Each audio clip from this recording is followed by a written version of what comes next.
మరి ఈ గ్లూ ఉందని చెప్పాము, ఫోమ్ స్క్లెరోథెరపీ అని చెప్పాము, స్టాబ్ ఫ్లెబెక్టమీ అని చెప్పాము, వేరే రేడియో ఫ్రీక్వెన్సీ అని చెప్పాము, లేజర్ అని చెప్పాము. మీకు ఏ ప్రొసీజర్ కరెక్ట్, మీరు ఏ ప్రొసీజర్ చేయించుకుంటే బాగుంటుంది? దీనికి కూడా ఆన్సర్ కొంచెం లాంగ్ ఆన్సర్స్ ఇవ్వాల్సి వస్తుందండి. నంబర్ 1 ఏంటంటే, ఫస్ట్ ఆఫ్ ఆల్ కొంతవరకు ఈ డెసిషన్ మీ డాక్టర్కి విడిచిపెట్టడం better. For example, me criteria అంతా లైన్లోకి తీసుకొని మీ డాక్టర్ మే సే దట్ మీకు లేజర్ బెటర్. కొంతవరకు మీ డాక్టర్కి ఉన్న ఎక్స్పీరియన్సెస్, అంటే కొంతమంది డాక్టర్స్ గ్లూతో బాగా కాంప్లికేషన్స్ అనుభవించి గ్లూ చేయనని చెప్పే వాళ్ళు ఉంటారు.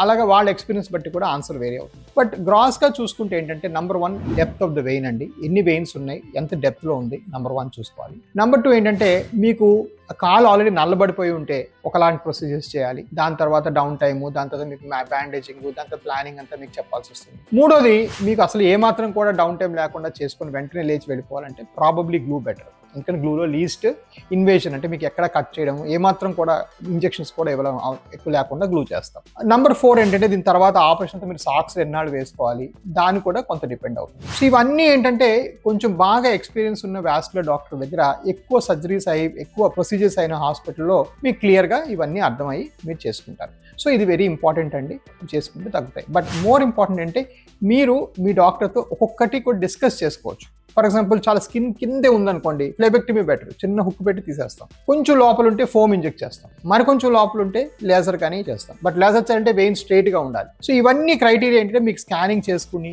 ఏ డాక్టర్ అయితే మీకు ఆపరేట్ చేస్తారో వాళ్ళు స్కాన్ చేస్తే క్లియర్గా మీకు అర్థమయ్యి మీరు మంచి డెసిషన్ తీసుకునే కెపాసిటీ ఉంటుంది.